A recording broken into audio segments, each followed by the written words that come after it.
Good morning सभी को। तो हम लोग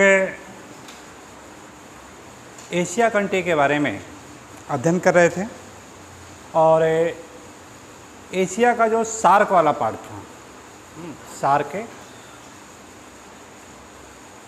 पार्ट 1 कल की क्लास में हम लोग कंप्लीट किए और आज है जो इसी का दूसरा पार्ट हम लोग शुरुआत करेंगे, सार्क पार्ट 2, या इसी को हम लोग दूसरे रूप में कह सकते हैं कि दक्षिण एशियाई देश कहते हैं। इसी को इसी क्या नाम दिया जाता है? दक्षिण एशियाई देश भी कहते हैं। दक्षिण एशियाई देश। चालू करके छोड़िएगा उसको, चालू कर दें। 1985 में नेपाल का जो राजधानी है नेपाल की,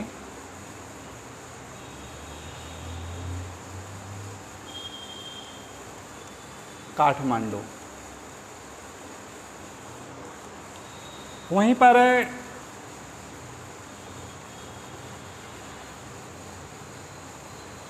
सार्क का क्या बनाया गया था? मुख्यालय यानी हेडक्वार्टर बनाया गया है यहाँ पे। तो सार्क का अगर हेडक्वार्टर पूछा जाए तो कहाँ है? तो क्या बताएंगे आप लोग? काठमांडू में है। स्थापना कब हो रही है? तो उत्तर क्या होगा आपका? 1985 को हो रही है। प्रारंभ में जब इसकी स्थापना हुई थी तो उसमें 7 देश शामिल थे। उसमें कुल देशों की संख्या कितनी थी? 7 देश थे, जिनमें से एक था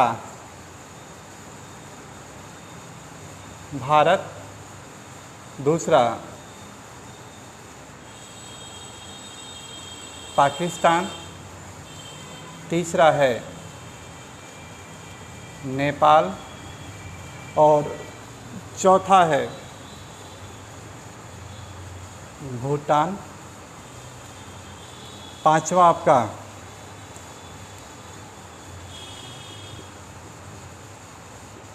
श्रीलंका और छठा हो जाएगा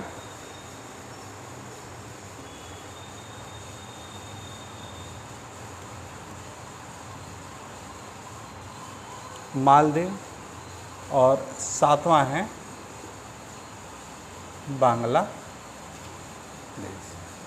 तो ये 7 देश मिल करके सार्क का ये स्थापना करते हैं और दक्षिणी देशों को व्यापार से संबंधित उसको बढ़ावा देने के लिए यहाँ पर ये सब लोग अपना प्रयासरत हैं, एक दूसरे का सहयोग भी करते हैं। नाम देखिए पूरा, अगर इसका देखा जाए तो पूरा नाम क्या होगा?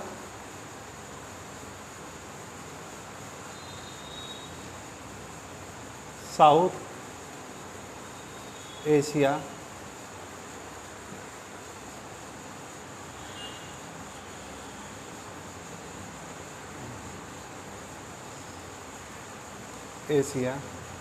एसोसिएशन ऑफ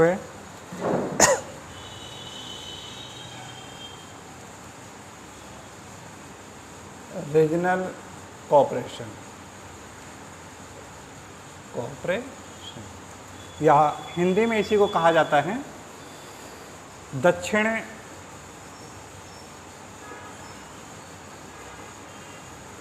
एशिया क्षेत्रीय सहयोग संघ, यानी कहा जाता है इसी को, या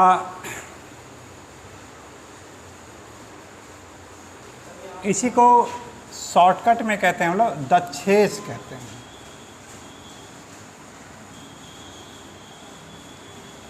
इसी को शॉर्टकट में क्या दिया जाता है?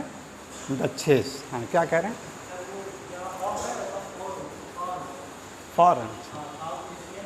For regional corporation, for regional corporation. ठीक, तो इसी को शॉर्टकट में क्या कहते हैं लोग हिंदी में? दक्षेस कहते हैं, दक्षिण एशिया क्षेत्रीय सहयोग संगठन। इसमें एक जो सबसे नवीनतम क्वेश्चन बनता है कि दक्षेस को कर मुक्त राष्ट्र कब किया गया था, है ना। इसको कर मुक्त राष्ट्र किया गया कब, तो 2006।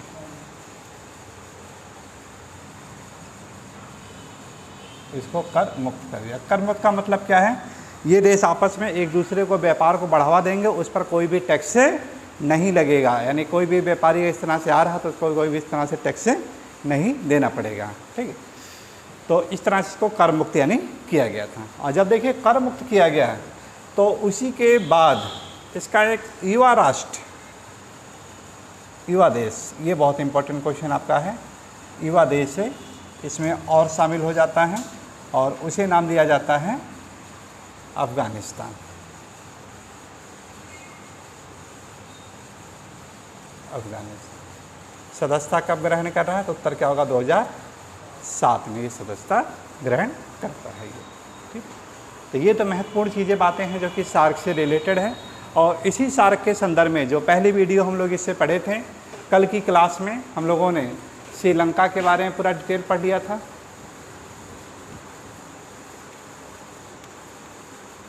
और दूसरा था आपका मालदीव के बारे में, इतना हम लोगों ने पढ़ा था। श्रीलंका की राजधानियों की बात करें तो 3 राजधानियां हैं इसकी। जो सबसे पुरानी थी वो थी कैंडी थी, कैंडी के बाद कोलंबो, कोलंबो के बाद श्री जय वर्धनेपुरा, वर्तमान में इसकी राजधानी है। कौन सी रेखा थी जो श्रीलंका को 2 भागों में डिवाइड करती थी, तो उत्तर क्या बताएंगे, 8 डिग्री चैनल इसको 2 भागों में डिवाइड कर रहे थे।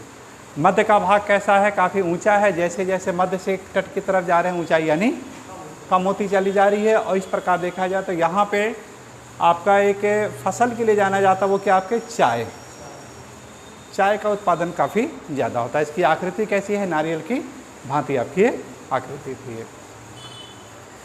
एलटीटी का यहाँ पे गठन भी हुआ है लिट्टे का। तो लिट्टे का जो गठन होने का मूल कारण क्या था कि तमिल और जो सिंहली थे दोनों के बीच का, यानी जो रिजर्वेशन से रिलेटेड था कि एक को सरकारी नौकरियों से यानी वंचित किया जा रहा था तमिल, इसी वजह से एलटीटी का यानी गठन हुआ था। वर्तमान समय में देखा जाए तो एलटीटी का यानी बिल्कुल यहाँ पे सफाया कर दिया गया, शांत हो गया बिल्कुल ये, है ना। लेकिन उसके लिए क्या हुआ कि हमारे जो प्रधानमंत्री थे राजीव गांधी, उनको अपनी कुर्बानी देनी पड़ी, ठीक ना। अगर वो कुर्बानी नहीं दी होती तो शायद हो सकता था कि तमिलनाडु क्या हो जाता, एक अलग राष्ट्र के रूप में स्वाभाविक है वो आ जाता वो, है ना। तो एक न कहीं इसका प्रभाव ये पड़ जाता है, ठीक। तो दूसरी चीज़ देखा जाए तो ये मालदीव की राजधानी माले। भूमध्य रेखा से उत्तर है कि दक्षिण, तो उत्तर क्या बताएंगे, भूमध्य रेखा के उत्तर में थी ये, ठीक। उत्तर क्या हुआ, भूमध्य रेखा के उत्तर। इसमें आपका है एक 8 डिग्री चैनल की बात आई थी, जो कि माले और कावरती के बीच की क्या कर रही है, सीमा बनाती है, दोनों को यानी अलग करती है। अर्थव्यवस्था की बात करें तो इसकी अर्थव्यवस्था किसके ऊपर डिपेंड है, तो उत्तर का पर्यटन उद्योग के लिए, ठीक। इसकी पर्यटन उद्योग को रोकने के लिए अभी हाल ही में प्रधानमंत्री ने घोषणा किया है कि अब जो हमारे पर्यटक मालदीव जाते हैं अब क्या करेंगे, उसको लक्षद्वीप की तरफ आकर्षित करना है ये, ठीक। तो यहाँ तक की क्लासें हम लोग ये सभी पढ़ चुके थे। अब देखते हैं आगे हम लोग इसमें जो नेक्स्ट कंट्री आपका पाकिस्तान के बारे में, है ना। तो पाकिस्तान की अगर देखें तो मानचित्र में कुछ इस तरह से आपका देखिए ऐसे नज़र आ रहा है ये।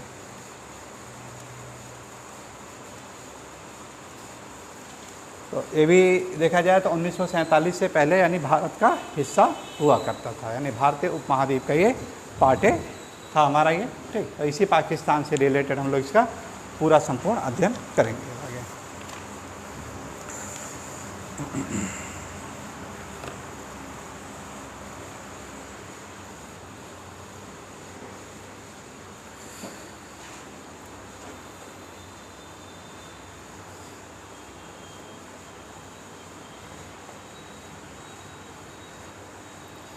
भारत का कौन सा राज्य है जहाँ पे नहरों का जाल काफ़ी ज़्यादा बिछा हुआ है?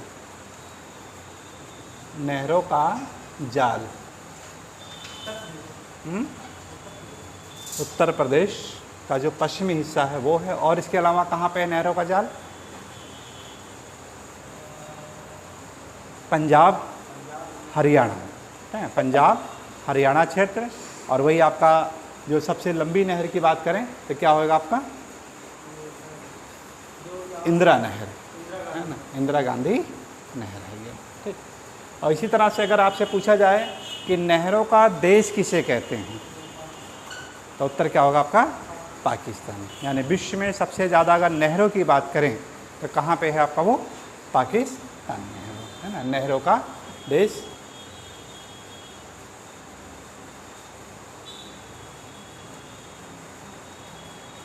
पाकिस्तान।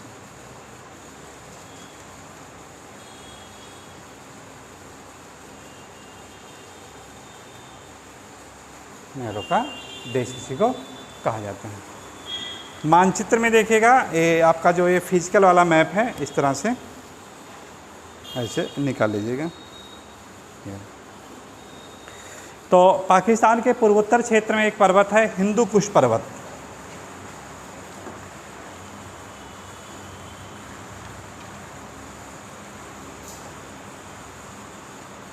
नॉर्थ वेस्ट की तरफ देखा जाए, है ना, नॉर्थ वेस्ट इधर, यानी तो एक आपका यहाँ पे पर्वत मिलेगा हिंदू कुश पर्वत।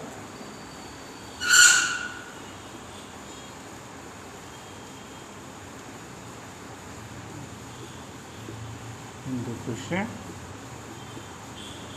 पर्वत। और दूसरा अगर यहाँ के देखें, यहीं पर एक पर्वत और मिलेगा आपको, सुलेमान। सुलेमान पर्वत। इस तरह से इसका जो पूर्वोत्तर वाला क्षेत्र है वो कैसा है? पर्वतीय क्षेत्र है इसका, है ना। पाकिस्तान का जो पूर्व वाला जो क्षेत्र है, पूर्वोत्तर वाला, सॉरी पूर्व पश्चिम वाला, तो कैसा आपका मिलेगा? पूरा का पूरा ये पर्वतीय क्षेत्र है आपका। पाकिस्तान का एक अलग से मैप भी होगा आपका इसमें, पाकिस्तान का एक अलग सा मैप भी है। हाँ, ये पेज नंबर आपका है 57 पे से दिया हुआ है। ये पाकिस्तान का, यहाँ देखिए पूर्वोत्तर क्षेत्र में आपका है ये सुलेमान रेंज, यानी सुलेमान पर्वत आपका ये स्थित है। ये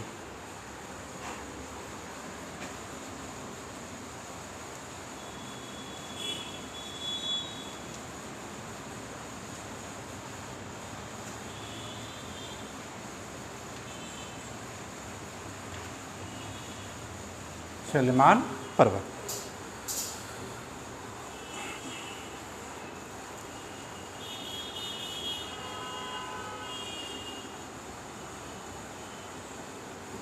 और इसके इस वाले क्षेत्र में देखा जाए, यहाँ क्या मिलेगा आपको? हिंदू कुश पर्वत मिलेगा। तो दो यानी पर्वत, यानी मुख्य रूप से इसके उत्तर पश्चिमी क्षेत्र में आपका स्थित है। ये पश्चिमी भाग में देखें, है ना, जो पश्चिमी भाग में इधर वाला जो क्षेत्र है ये कैसा आपका? ये पठारी क्षेत्र है आपका, है, क्योंकि ये डार्क आपका देखिए कम है, तो यहाँ पे क्या है? पठारी क्षेत्र है। और इसी क्षेत्र में आपका बलूचिस्तान का पठार मिलेगा। कौन सा पठार मिलेगा? बलूचिस्तान का पठारी क्षेत्र मिलेगा पश्चिमी भाग में, ये पूरा का पूरा।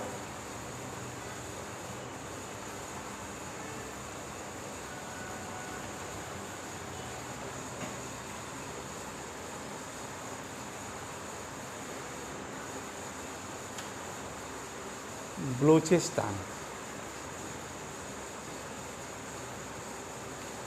बलूचिस्तान का पठार यानी मिलता है।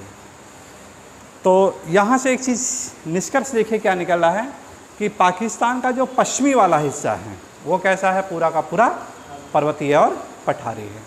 लेकिन जो पूरब वाला हिस्सा है जो भारत के साथ है लगा है, वो कैसा है? पूरा का पूरा मैदानी क्षेत्र है। या ये कह सकते हैं हम लोग जो पंजाब का मैदानी क्षेत्र है,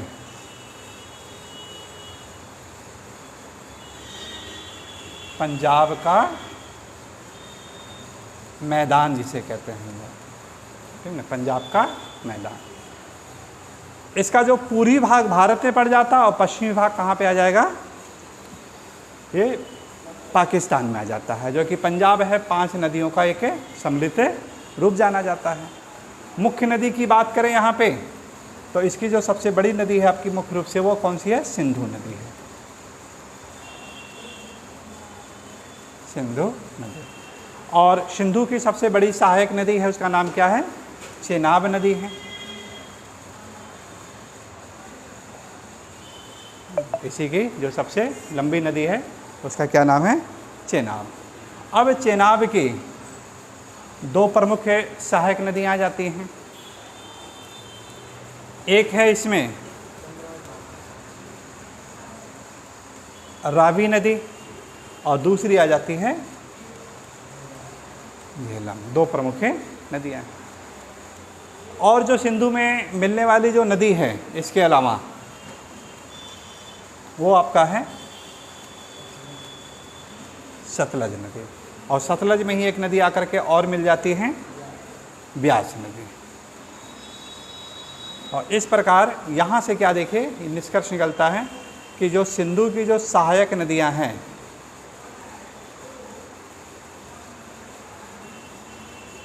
ये 5 नदियाँ, ये इन ही 5 के नदी के नाम पे इसका नाम क्या रख दिया गया, पंजाब का मैदानी क्षेत्र, यानी ये पड़ जाता है। तो सिंधु का अगर उद्गम की बात करें तो उद्गम कहाँ से हो रहा है इसका, चाइना से हो रहा है। और चाइना में झील का नाम क्या है, मानसरोवर झील है ना, मानसरोवर झील से। और यहाँ से नदी ऐसे इस तरह से उत्पत्ति होते हुए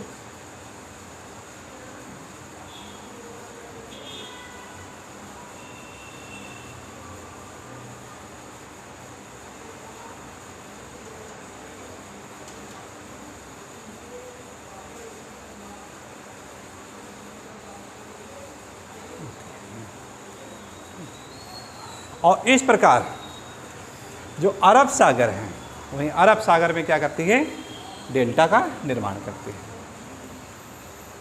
अरब सागर में क्या करिए, डेल्टा बना देती है। और जहाँ पे डेल्टा बनाती है उसी के पास यहाँ का सबसे बड़ा बंदरगाह स्थित है। उस बंदरगाह का नाम क्या है, कराची।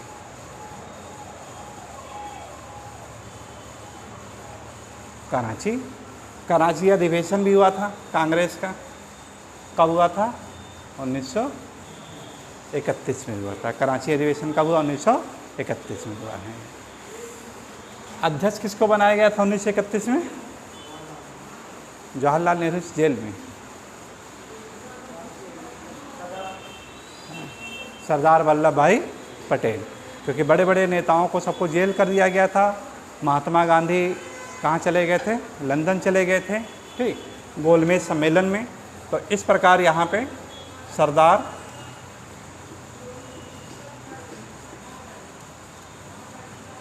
वल्लभ भाई पटेल को क्या बनाया गया था, इसका कांग्रेस का अध्यक्ष के रूप में चुना गया था। मात्र एक बार ही चुना गया, उसके बाद इनको नहीं चुना गया था।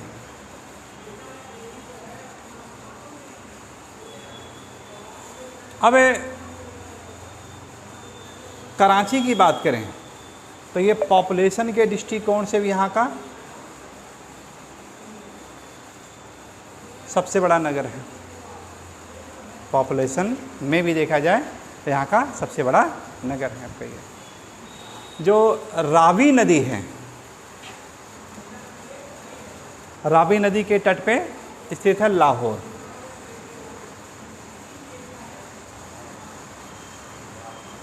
रावी के तट पे बसा क्या है, लाहौर। लाहौर अधिवेशन भी हुआ है। अध्यक्ष कौन थे लाहौर अधिवेशन में, हैं नेहरू जी, यहाँ पे है ना, नेहरू जी को अध्यक्ष बनाया गया है ना। और 1929 में हुआ था ये, ठीक। और इसी में पूर्ण स्वराज की बात करें हम लोग, है ना, पूर्ण स्वराज की मांग किए थे, और इसी में हम लोग पहली बार तिरंगा झंडा को भी लहराए थे।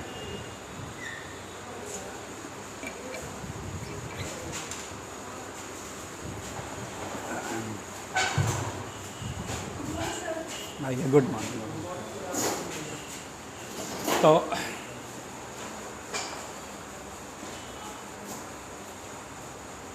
अब जो पंजाब का ये क्षेत्र है,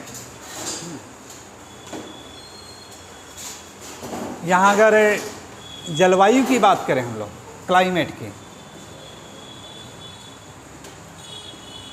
तो क्या होगा?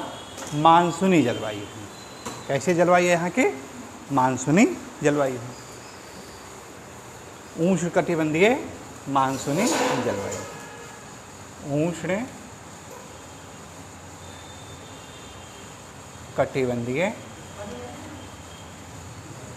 मानसूनी जलवायु, है ना। तो जलवायु कैसी है यहाँ पे? मानसूनी। और कोपेन ने इसको किस अक्षर के द्वारा डिनोट किया है? तो उत्तर क्या बताएंगे आप लोग? AM अक्षर के द्वारा डिनोट किया है। विश्व के स्तर पर ऐसे दे दिया जाता है, AM प्रकार की जलवायु है, निम्नलिखित में से किस देश में पाई जाती है। ऐसे देश दे दिए जाएंगे तो आपको पहचानना रहेगा कि कहाँ पे आपके पाई जाएगी। तो AM प्रकार की जलवायु यहाँ पे मुख्य रूप से ये पाई जा रही है।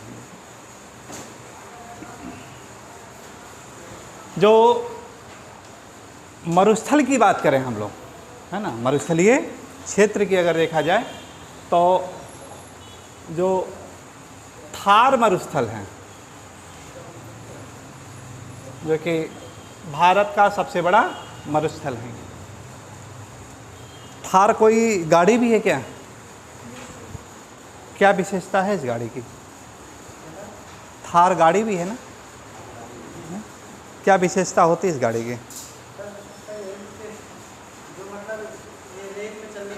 हाँ, थार को कभी अगर आप देखिएगा, ठीक है, तो बेस एरिया काफ़ी ब्रॉड है उसका, है ना, बेस एरिया क्या है? बहुत है ब्रॉड है उसका वो, ठीक।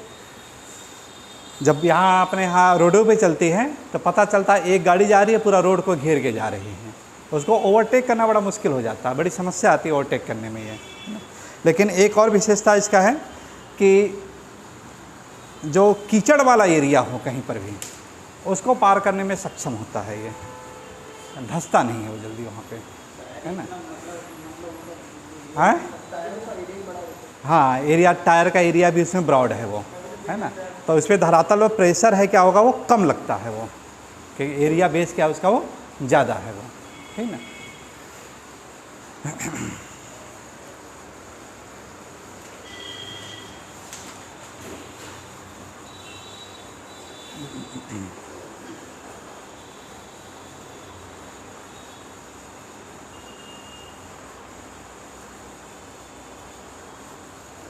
तो मरुस्थलीय क्षेत्र में वहाँ पे रेतीला जो क्षेत्र है, तो रेतीला क्षेत्र में चलने के लिए आसान होता है। तो थार यहाँ का एक डेजर्ट है। थार का जो पूर्वी भाग है वो कहाँ पे पड़ जाता है? भारत में है वो, लेकिन पश्चिमी भाग कहाँ पे आ जाएगा? पाकिस्तान में है। तो इसका इस वाला जो क्षेत्र है, ये वाला, ये कैसा आपका ये मरुस्थल है यहाँ पे, यानी थार का मरुस्थलीय पाया जाएगा ये, ठीक है। और मरुस्थलीय क्षेत्र की जलवायु को दर्शाने के लिए कोपेन ने किस अक्षर का प्रयोग किया था? तो उत्तर क्या बताएंगे? कैपिटल बी का प्रयोग किया, कैपिटल बी का प्रयोग किया था। और मरुस्थल दो प्रकार के होते हैं। हाँ, एक होता है शीत होता है, और एक होता है आपका उष्ण होता है। शीत को दर्शाने के लिए किससे किया था प्रयोग? हाँ? के का प्रयोग किया था। किसका प्रयोग किया था? स्मॉल के का प्रयोग किया था। और एच को दर्शाने के लिए स्मॉल एच का प्रयोग किया था, ठीक है ना।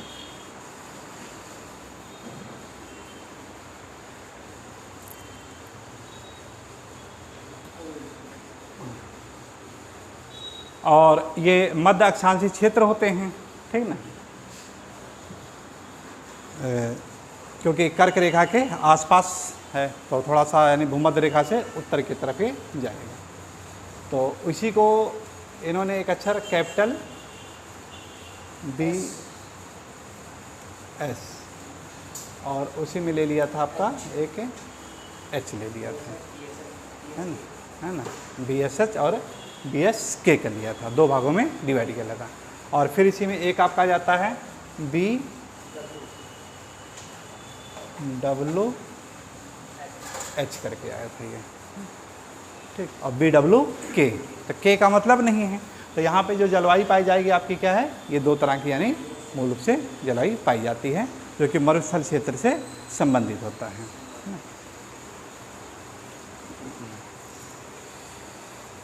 और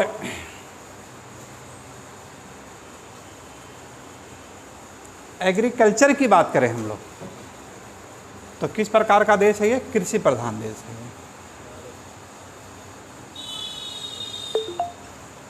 कैसा है ये, कृषि प्रधान देश है ये। अब कौन कौन सी कृषि होगी, तो खाद्यान्न में जो भारत में हो रहा है वो यहाँ पर भी होगा क्योंकि क्लाइमेट सेम है, लेकिन जो पहचान है इसकी वो किसके लिए है, कपास के लिए है। ये जो उत्तम क्वालिटी के कपास हैं वो कहाँ पे आपके यहीं पर पाए जा रहे हैं। और इसके अलावा धान की खेती काफ़ी ज़्यादा होती है,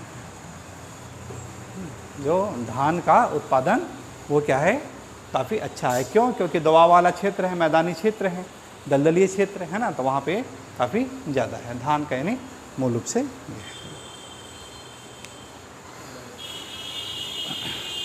इस्लामाबाद इसकी राजधानी बनाई गई है।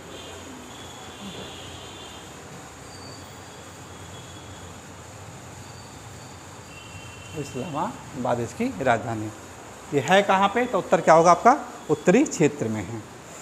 मानचित्र में देखिएगा आप लोग इस्लामाबाद का, ये आपका उत्तरी क्षेत्र में ये है, जहाँ पे साल्ट रेंज है, साल्ट रेंज के उत्तरी क्षेत्र में आपका है।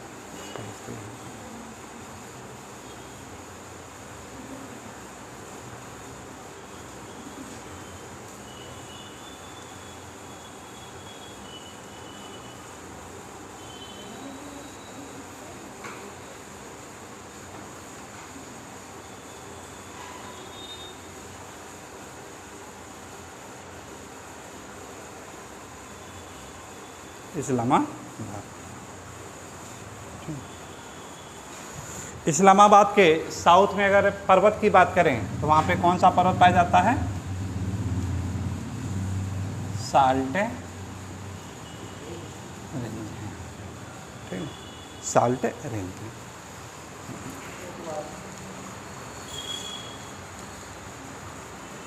दर्रे की बात करें तो यहाँ पे एक है दर्रा,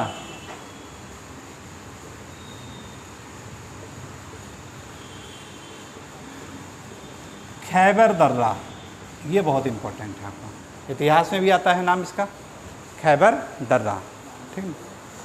तो खैबर दर्रा की जो अगर लोकेशन है आपका, तो यहाँ पे जो हिंदू कुश पर्वत बताया गया है, यही हिंदू कुश पर्वत के पास में है। खैबर दर्रा कहाँ पे है, तो उत्तर क्या होगा आपका, हिंदू कुश जो पर्वत है यहीं पे आपका स्थित है। और दूसरा जो प्रमुख दर्रा है यहाँ का वो आपका है बोलन दर्रा, दूसरा है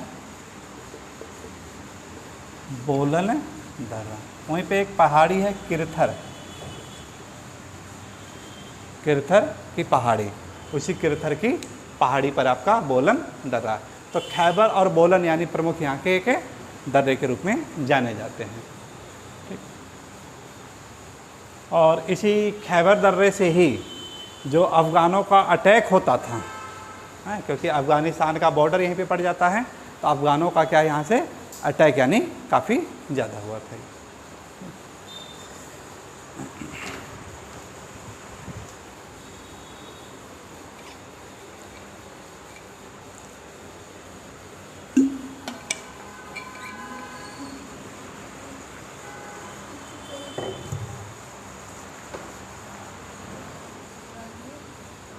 भारत का स्वर्ग किसे कहा जाता है,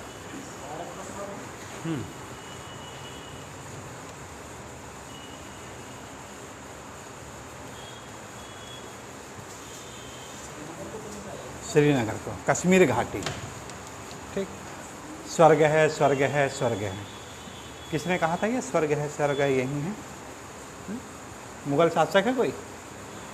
भारत का स्वर्ग कश्मीर घाटी हुआ जाता है। तो पाकिस्तान का स्वर्ग किसे कहा जाता है?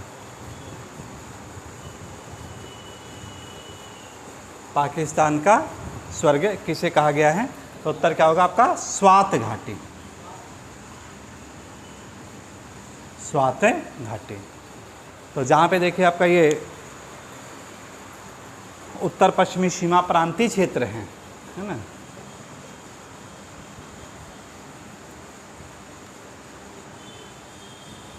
उत्तर पश्चिमी सीमा प्रांत क्षेत्र हैं, NWFP जिसे कहते हैं, नॉर्थ वेस्ट फ्रंटियर प्रोविंशियल, ठीक ना। तो उत्तर पश्चिमी सीमा प्रांतीय क्षेत्र, वहीं पर आपका ये स्थित है स्वात घाटी। तो स्वात घाटी की जो सुंदरता है वो कश्मीर घाटी से यानी की जाती है। अब चूँकि स्वात घाटी का आनंद अपना ले चुका है, पर्यटक के रूप में काफ़ी अच्छा बढ़िया है, क्लाइमेट अच्छी है इसकी, ठीक। तो इसी वजह से इसकी निगाह कहाँ पर है आपका? कश्मीर घाटी की तरफ इसका ये स्थित हुई है, ठीक। तो यहाँ का जो स्वर्ग स्थल आपका स्वात घाटी से रिलेटेड है। बाकी बहुत सारी चीज़ें हैं जो कि भारत के साथ कोरिलेशन के साथ पढ़ना रहता है इसमें, ठीक। नदियों को वहाँ पर पूरा डिटेल हम लोग भारत के साथ यानी पढ़ेंगे इसका, कि इसकी नदियों से रिलेटेड, ठीक। तो यहाँ पे जो मुख्य चीज़ें आपकी ये आपकी यहाँ से संबंधित हैं। और एक आपका और है यहाँ पर वजारिस्तान एरिया है, इसी एरिया में है वजारिस्तान। न्यूज़पेपर में अक्सर ये दोनों यानी नाम अक्सर आते हैं, स्वात घाटी और वजारिस्तान, जो कि तालिबान संगठन से कोरिलेटेड है, हमेशा यानी आतंकवादियों से यानी संबंधित है आपका, बहुत ज़्यादा यानी यहाँ से आतंक हमले यानी होते हैं। तो वजारिस्तान और स्वात घाटी, ठीक है। तो ये प्रमुख चीज़ें थी, ठीक। तो इसको नोट कर लेते हैं हम लोग, ठीक।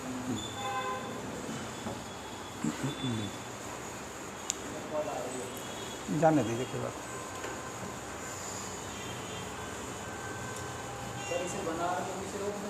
नहीं, नहीं वो चलता रहेगा, कोई दिक्कत नहीं है, रुकता नहीं है। हैं कहें कि बना लीजिएगा, बाद में बना लीजिएगा, वीडियो तो रहेगी ना। नहीं तो हम कंटिन्यू कर रहे हैं, इसको बाद में बना लीजिएगा ना, है तो है ही आपके पास से है, ठीक। चलिए नोट कर लीजिएगा।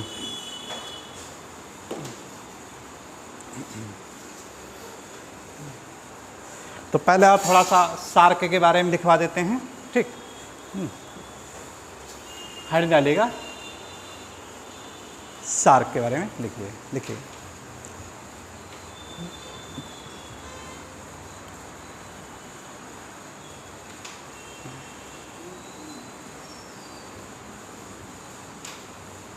दिसंबर 1985 में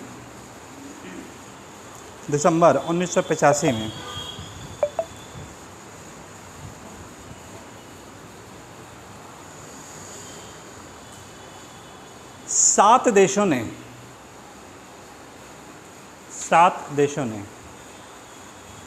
दक्षेस पूरा नाम लिखिएगा, दक्षिण एशिया क्षेत्रीय सहयोग संगठन, दक्षेस का गठन किया था। दक्षेस दक्षिण एशिया क्षेत्रीय सहयोग संगठन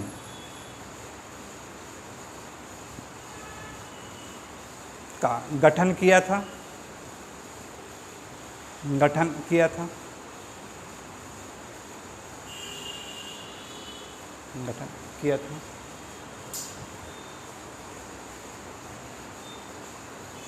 इसका मुख्यालय नेपाल की राजधानी काठमांडू,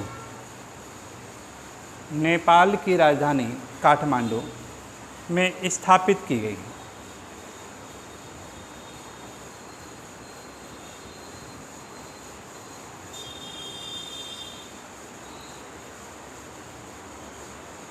उस समय 7 देश निम्न थे। नंबर एक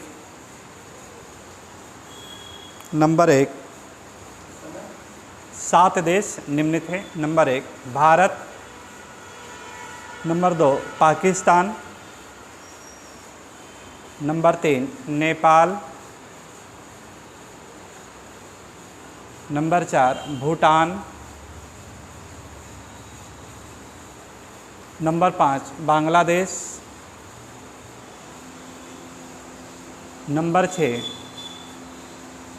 श्रीलंका, नंबर 7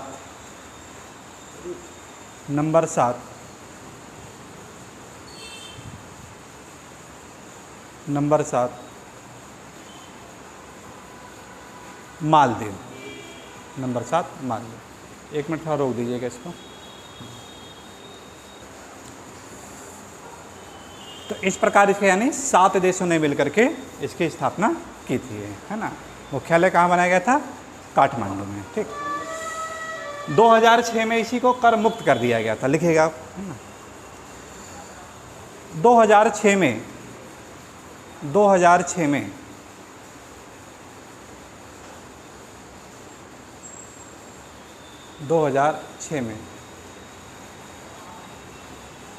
दक्षेश को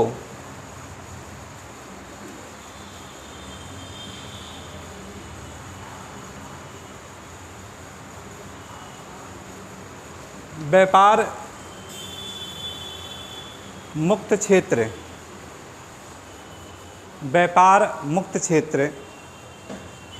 किया गया। व्यापार मुक्त क्षेत्र किया गया।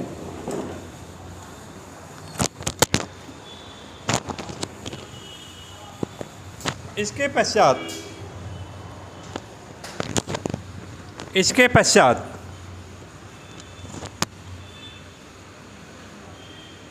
2007 में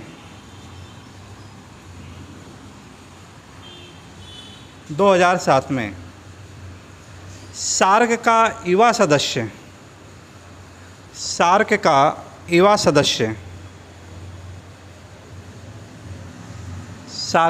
युवा सदस्य अफ़गानिस्तान बना।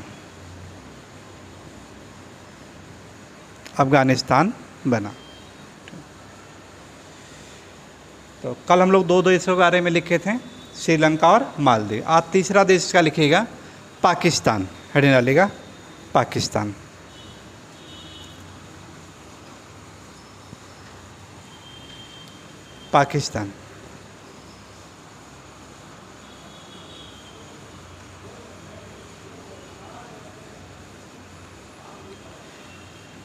देखिए 14 अगस्त 1947 को 1947 को पाकिस्तान एक स्वतंत्र राष्ट्र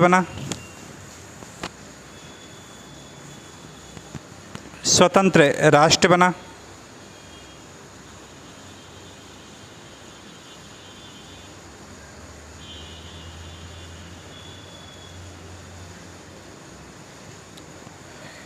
जिसकी राजधानी इस्लामाबाद को बनाया गया।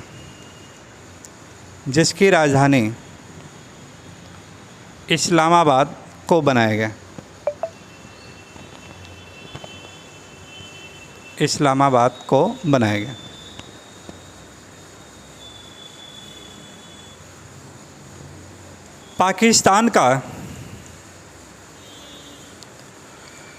पश्चिमी व उत्तरी क्षेत्र पर्वतीय व पठारी है। पर्वतीय व पठारी है।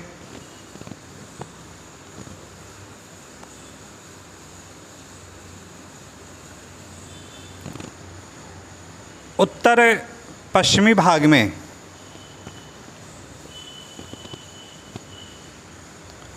हिंदुकुश पर्वत स्थित है। उत्तर पश्चिमी भाग में हिंदुकुश पर्वत स्थित है, जिस पर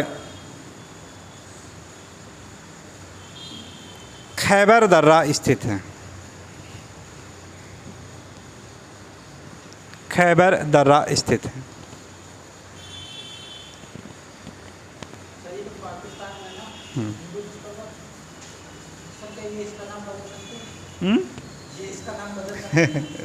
नहीं तो अकेला इसके पे है नहीं ना अधिकार, अफगानिस्तान का भी है।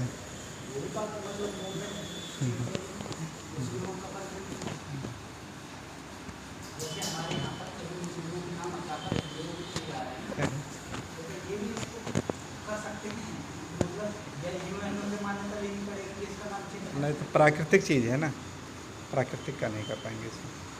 आप अपने आर्टिफिशियल का कर सकते हैं, करिए।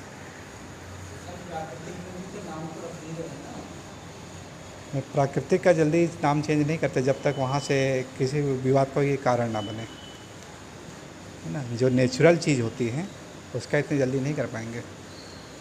आर्टिफिशियल जो आपकी अपनी पूंजी की लागत है वो आप कर सकते हैं। हाँ, अब चूँकि अकेला इस पे अधिकार भी नहीं है इसका। चलिए, हिंदुकुश पर्वत स्थित है जिस पर खैबर दर्रा स्थित है, जो ऐतिहासिक दृष्टिकोण से अति महत्वपूर्ण है।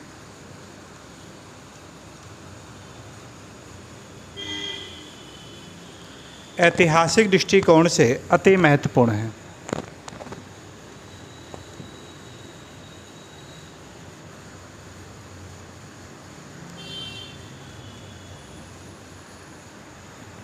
हिंदुकुश के दक्षिण में सुलेमान पर्वत है। सुलेमान पर्वत है।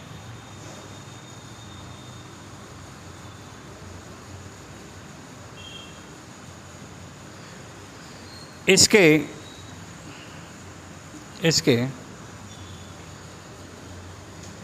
दक्षिण पश्चिम में, इसके दक्षिण पश्चिम में किरथर की पहाड़ी है। किरथर की पहाड़ी है जहाँ पर बोलन दर्रा,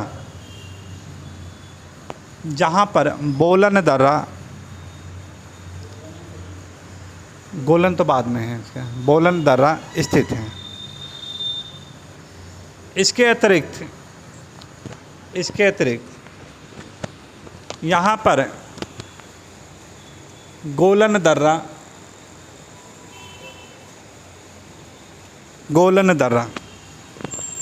भी है।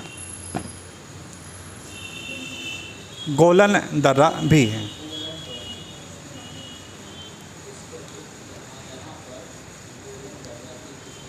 किरथर के पहाड़ी क्षेत्र में ही बलूचिस्तान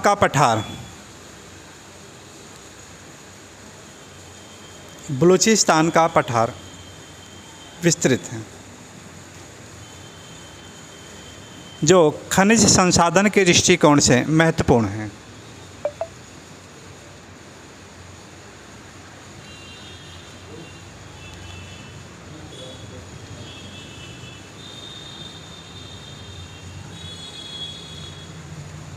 हिंदुकुश पर्वत तथा सुलेमान पर्वत,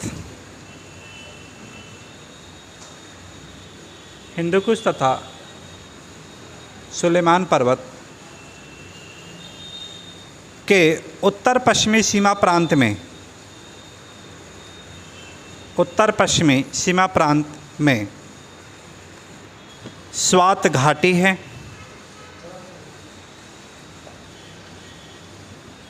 हिंदुकुश पर्वत तथा सुलेमान पर्वत के उत्तर पश्चिमी सीमा प्रांत में NWFP में स्वात घाटी है।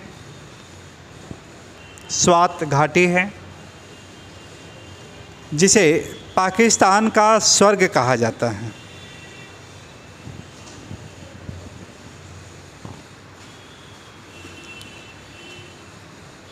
इसी के निकट वजारिस्तान, जिसे पाकिस्तान का स्वर्ग कहा जाता है, इसी के निकट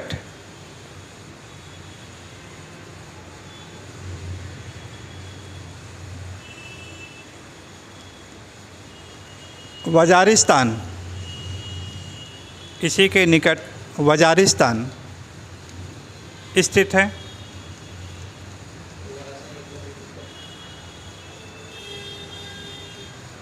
इसी के निकट वजारिस्तान स्थित है।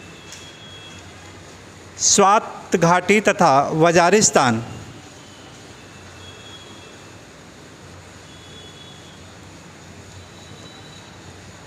पाकिस्तान का सबसे अशांत क्षेत्र है। अंडरलाइन करिएगा इसको। अशांत क्षेत्र है जहाँ पर तालिबान का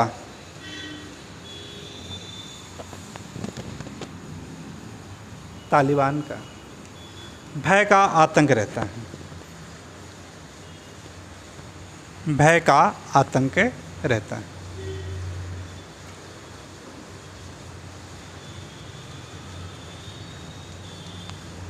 पाकिस्तान की सबसे प्रमुख नदी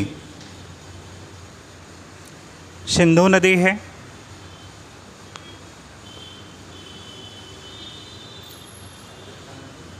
सबसे प्रमुख नदी सिंधु नदी है।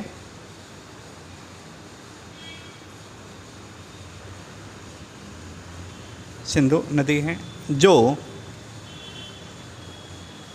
पाकिस्तान के मध्य क्षेत्र से गुजरती है।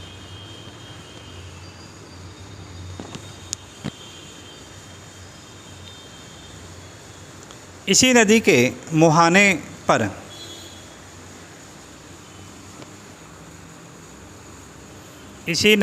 मुहाने पर पाकिस्तान का सबसे बड़ा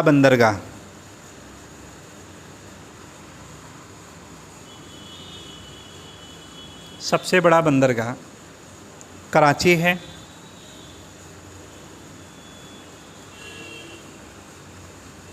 कराची है। जो पाकिस्तान का सबसे अधिक जनसंख्या वाला शहर भी है।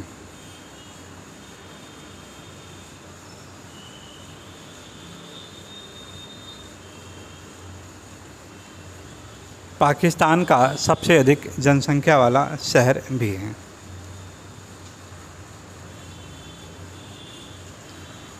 सिंधु की सबसे बड़ी सहायक नदी चिनाब है।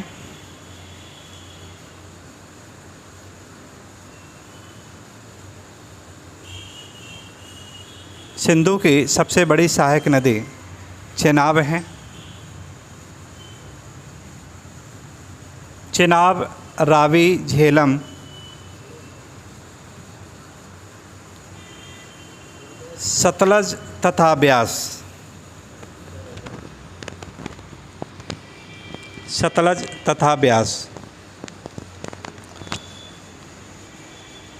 पांचों नदियां मिलकर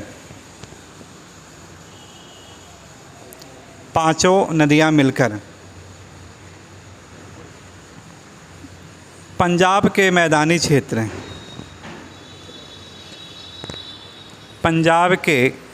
क्षेत्र का निर्माण करते हैं।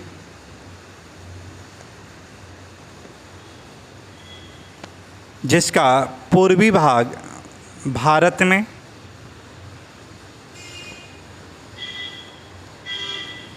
तथा पश्चिमी भाग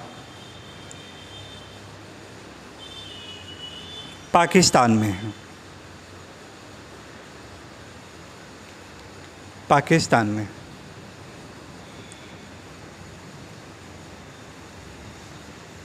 पाकिस्तान में है।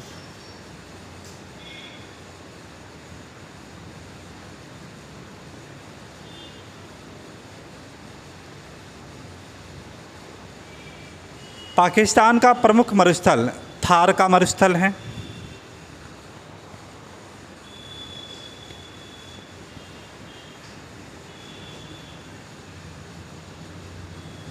थार का मरुस्थल है। पाकिस्तान का प्रमुख मरुस्थल थार का मरुस्थल है, जिसका पूर्वी हिस्सा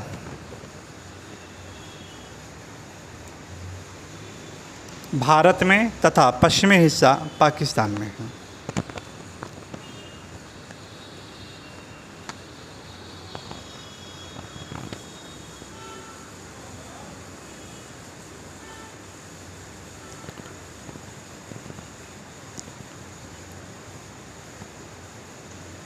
कोपेन ने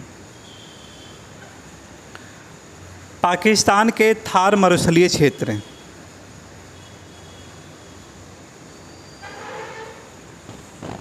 को दो उपभागों में विभाजित किया। नंबर 1 BSH जलवायु क्षेत्र, नंबर 2 BWH।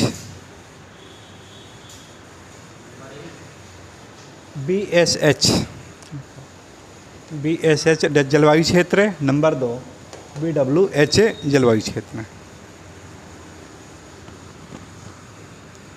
इसके अतिरिक्त पाकिस्तान में मुख्यतः उष्णकटिबंधीय मानसूनी जलवायु पाई जाती है।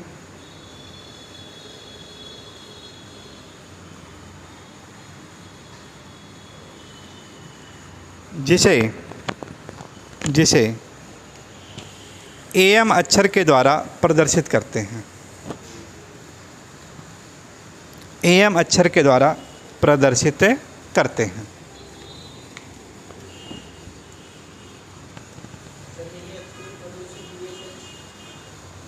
लिखा है नंबर 1 BSH जलवायु क्षेत्र, नंबर 2 BWH।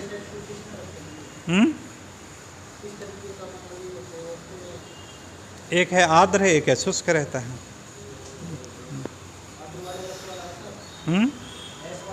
आर्द्र है। हाँ,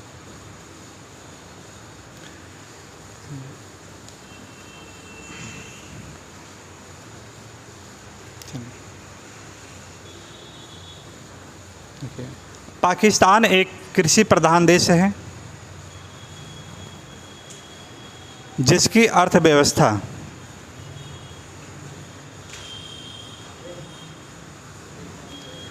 कृषि पर आधारित है। जिसकी अर्थव्यवस्था कृषि पर आधारित है। कृषि पर आधारित है।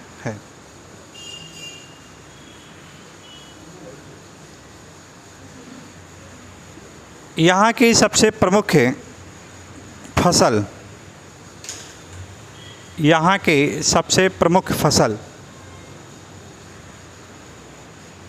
कपास तथा धान है। यहाँ की सबसे प्रमुख फसल कपास तथा धान है।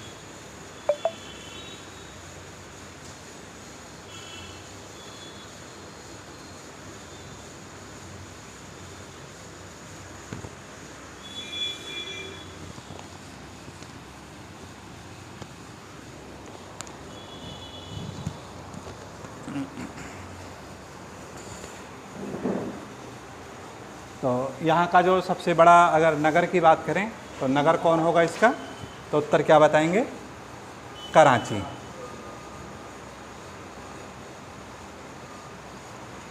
ठीक। दूसरा सबसे बड़ा नगर कौन सा है यहाँ का, लाहौर। और तीसरा जो सबसे बड़ा नगर है वो कौन सा है, इस्लामाबाद। 12। बंदरगाह की बात करें, सबसे बड़ा बंदरगाह कौन सा हो जाएगा? कराची, ठीक ना। एक जो करंट में आपका चर्चा है, देखिए मैप में देखिएगा तो वहाँ पे एक ग्वादर बंदरगाह करके जाएगा। ये बिल्कुल यहाँ पे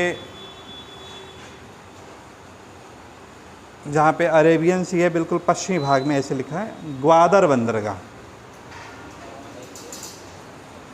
ग्वादर बंदरगाह।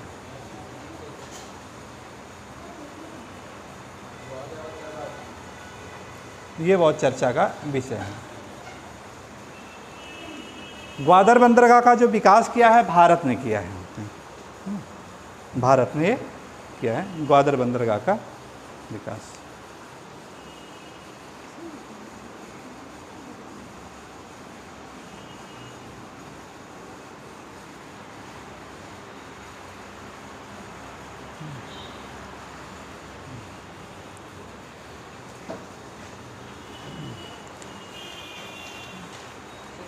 तो ग्वादर बंदरगाह देखा जाए तो जब भारत इसका हिस्सा हुआ करता था उस समय ये व्यापार का सबसे बड़ा प्रमुख केंद्र था, लेकिन जब ये अलग हो गया तब चाइना की कुदृष्टि इस ग्वादर पर यानी पड़ना शुरू हुआ और सोचा कि वहाँ से तो हम लोग सिल्क रूट ले आ रहे हैं, स्थल मार्ग पर कब्जा करना, और यहाँ से जो जलीय क्षेत्र हैं उस जलीय क्षेत्र पर यानी कब्जा कर लिया जाए।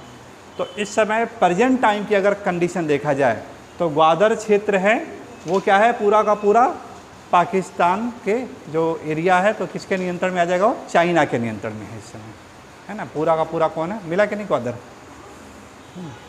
एक पाकिस्तान का अलग से मैप आपके इसमें होगा, पाकिस्तान का ऐसे पेज देखिएगा, यहाँ पे ये है आपका, तो उसी में आपका ग्वादर बंदरगाह है, ठीक। तो चीन इस पर यानी काफ़ी ज़्यादा ये इसको डेवलप किया हुआ है।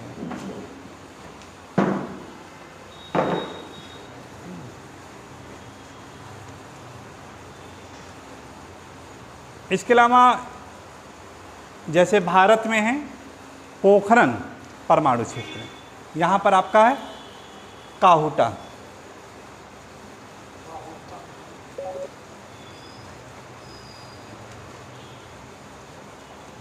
परमाणु प्रक्षेपण केंद्र है यहाँ का, ये भी एक न्यूज़ का विषय है, ठीक।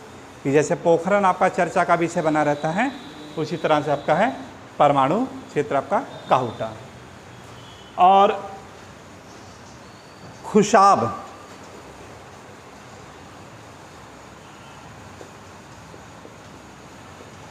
खुशाब ये यहाँ का प्रसिद्ध परमाणु रिएक्टर है, परमाणु रिएक्टर। तो इस प्रकार ये इस परमाणु रिएक्टर के द्वारा विद्युत का उत्पादन करता है और अपने इससे प्राप्त ऊर्जा से उद्योगों का विकास कर रहा है। चाइना ने देखे काम क्या किया हाल ही में, चश्मा 2 परमाणु रिएक्टर,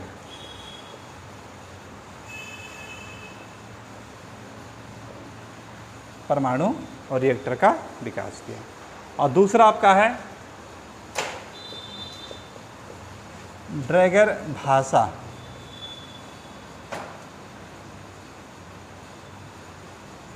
बांध बना दिया है, कहाँ पे बनाया है ये? सिंधु नदी पर है।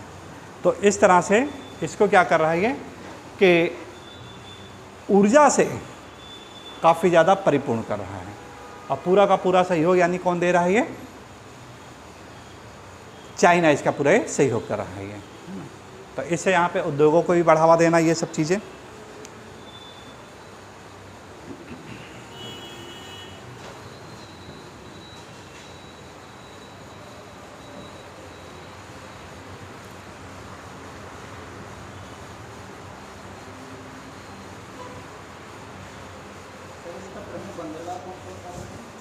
लिखा हुआ ड्रैगर भाषा बंदरगाह,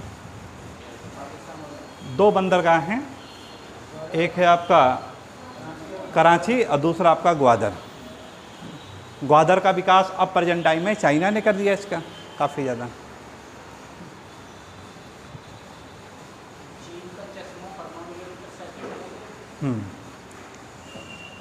2017 में इसने अपना जो सेंसेक्स है वो जारी किया है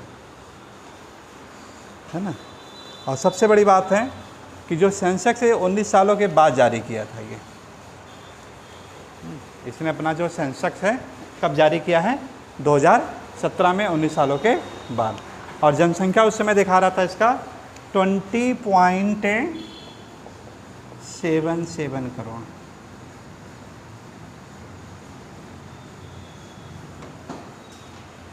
$20.77 करोड़ हो गई। और ये जनसंख्या की जो वृद्धि दर देखा जाए तो वो लगभग यानी जो पिछली जनसंख्या थी इससे पहले की, उसका कितना है? 57% यानी बढ़ गई। ये बहुत इम्पोर्टेंट इसका है, 57% ये यहाँ की पॉपुलेशन इससे पिछली जनगणना का यानी ये वृद्धि यानी दर्ज की गई है, ठीक ना। तो ये यानी एक बहुत चिंताजनक यानी इस तरह से है कि इतनी तेज़ी से यानी यहाँ का पॉपुलेशन बढ़ जाना, तो दूसरे के ऊपर डिपेंडेंसी क्या हो जाएगी और ज़्यादा निर्भरता बढ़ जाएगी। सिंधु नदी पर बनाया गया है ड्रैगन भाषा बांध, सिंधु, हाँ ठीक, चाइना ने बनाया है ये, ठीक। तो इस प्रकार अगर देखिए यहाँ की पॉपुलेशन 57%, भारत का जो अभी तक मैक्सिमम वृद्धि दर था वो 24, ठीक। और इससे पहले की जो वृद्धि दर इस समय जो कि आपकी ये करंट टाइम है कितना है? 17.65 है, ठीक। तो यहाँ का यानी 57 ये यानी सोचनी है। तो हैं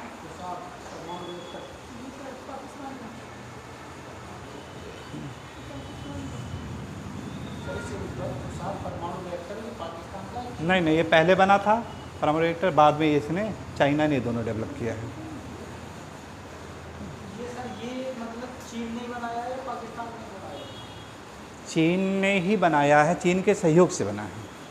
पाकिस्तान में, पाकिस्तान में सब पाकिस्तान में है। सब पाकिस्तान के हैं।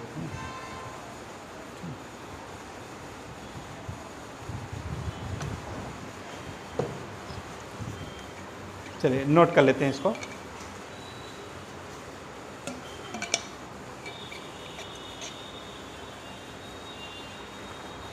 देखिए पाकिस्तान का प्रमुख है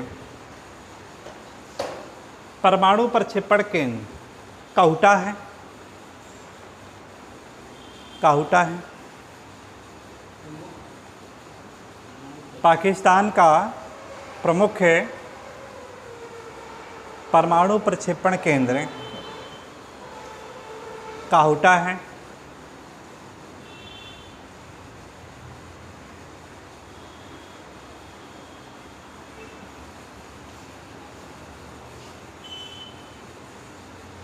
खुशाब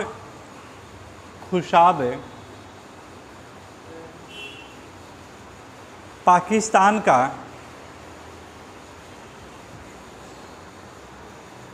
प्रसिद्ध परमाणु रिएक्टर है, जहां से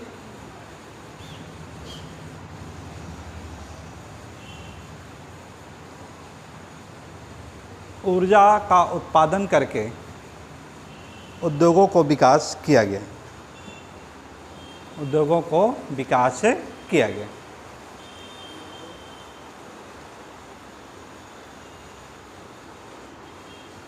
विकास किया गया।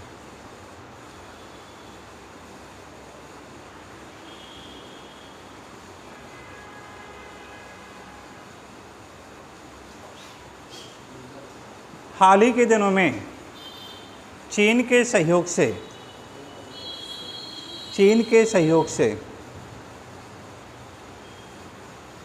चश्मा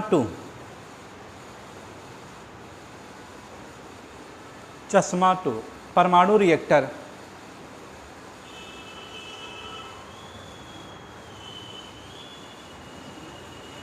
पाकिस्तान में स्थापित किया गया।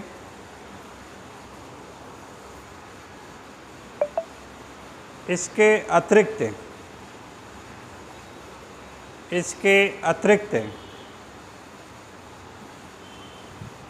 सिंधु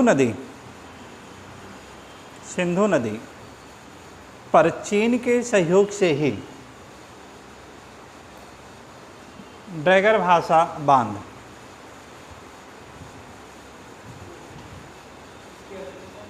चीन के सहयोग से ही ड्रैगर भाषा बांध का निर्माण किया गया, जहाँ से जल विद्युत का उत्पादन किया जाता है।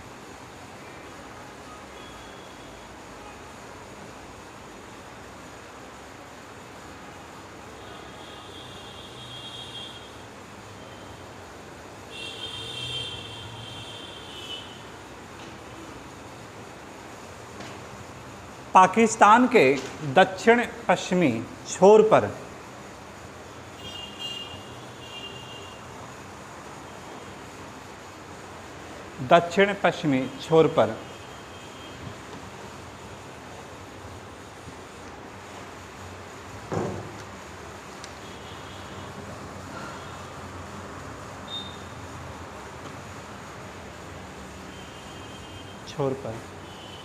अंडरलाइन करेगा, ग्वादर बंदरगाह स्थित है।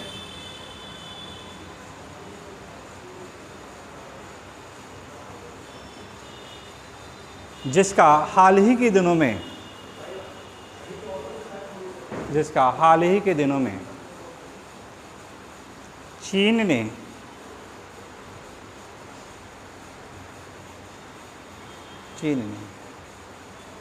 इसको विकसित किया।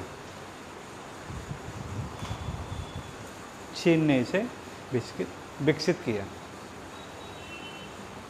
जिससे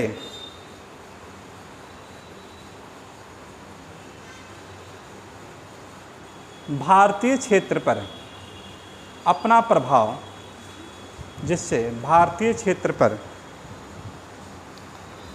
प्रभाव स्थापित कर सके।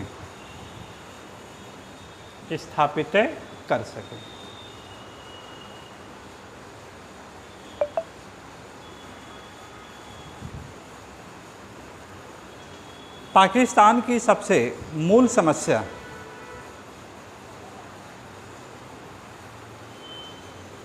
जनसंख्या वृद्धि है। सबसे मूल समस्या जनसंख्या वृद्धि है। 2017 में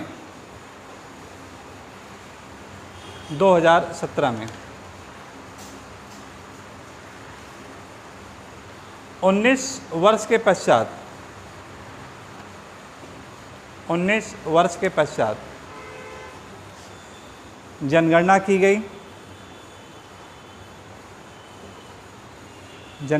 गई, जिसके रिपोर्ट से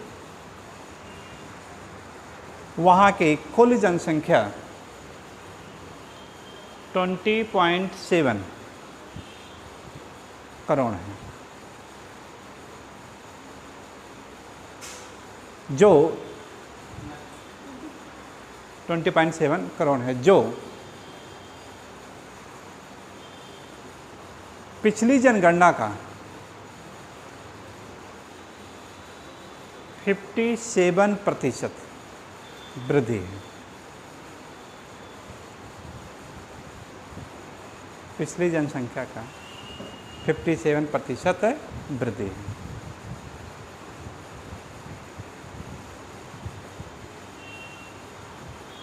इस प्रकार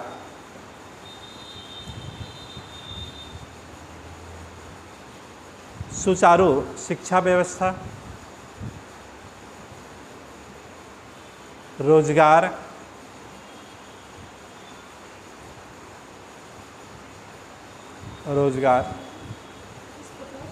सुचारू शिक्षा व्यवस्था, रोजगार उपलब्ध ना करा पाने के कारण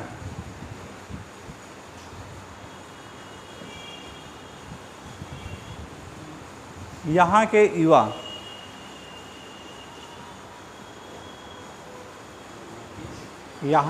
युवा आतंकी गतिविधियों में संलग्न रहते हैं।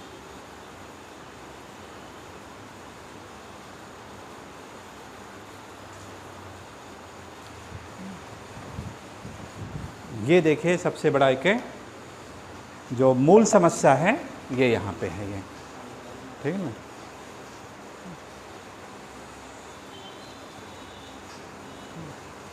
कि पॉपुलेशन वृद्धि कर लेना सबसे बड़ी वाजिब नहीं है, उनको सही रास्ता यानी मार्गदर्शन दे देना वो बहुत बड़ी जिम्मेदारी होती है। वो बच्चे कम रहेंगे तो गार्जियन आसानी से उसकी देखभाल कर सकते हैं हर व्यवस्था से रिलेटेड, है ना।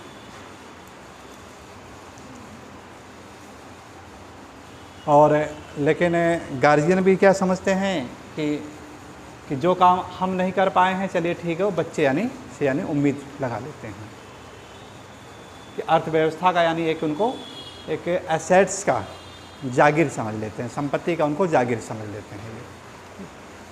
तो इस वजह से क्या हो रहा है कि इनके लिए एक सबसे बड़ी समस्या हो जा रही है। भारत में भी यानी बहुत ज़्यादा बड़ी समस्या है कि जनसंख्या वृद्धि दर का बढ़ना। भारत में जामतारा शहर बहुत चर्चा का विषय है। कहाँ पे है ये?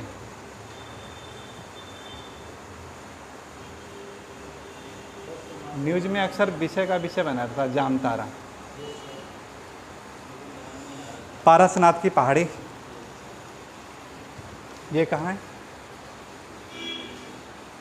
झारखंड का मैप खोलिएगा आप लोग।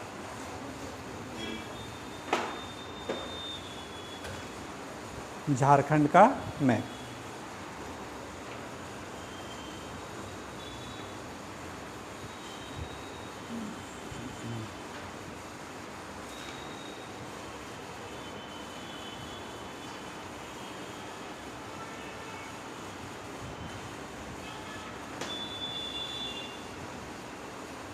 मिल गया? लाइए, दिखाइएगा, इधर ले आइए।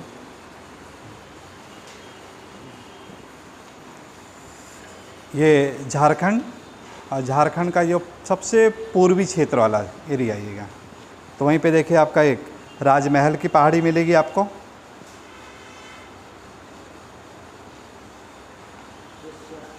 मिला? राजमहल की पहाड़ी, और कहीं इधर है, और राजमहल की पहाड़ी वाला जो एरिया है, जो अररिया क्षेत्र आपका, अररिया किशनगंज, सॉरी ये तो उधर वाला है, साहिबागंज, राजमहल, गोड्डा ज़िला जो आपका है, तो उसी गोड्डा ज़िले में आपका ये मुख्य रूप से आपका ये पाया जाता है, ये ठीक ना, गोड्डा ज़िला, ठीक। तो ये साइबर क्राइम का सबसे बड़ा गढ़ है ये भारत का, है ना। साइबर क्राइम का सबसे बड़ा क्या होता है, ये गढ़ माना जाता है। ये जो बच्चों का जो टीन एज होता है,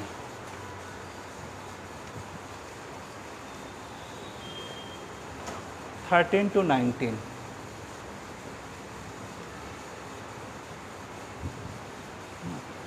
ये बहुत महत्वपूर्ण होता है ये, ठीक। तो इस एज में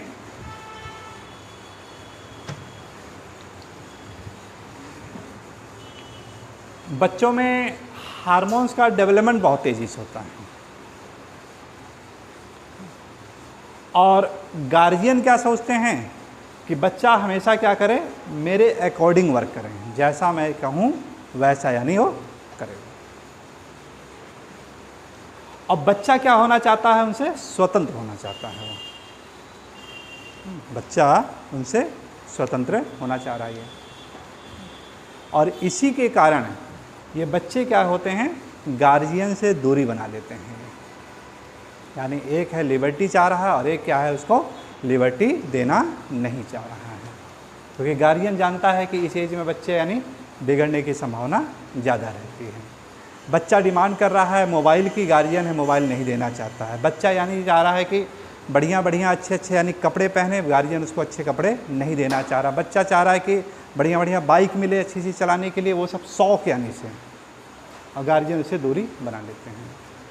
और ये सबसे बड़ी एक समस्या हो जाती है, इसी वजह से दूरी यानी वो बढ़ जाती है। और ये गैपिंग बढ़ना ही बच्चे को क्या हो जाता है कि गलत मार्ग पर यानी ले जाना। ये इलाहाबाद में जो सुसाइड जो बच्चे कर रहे हैं वो क्या है, जो नए बिल्कुल आने वाले जो बच्चे इंटर करके जो आ रहे हैं 1 आध साल में, उन्हीं की संख्या है ये सब चीज़ें।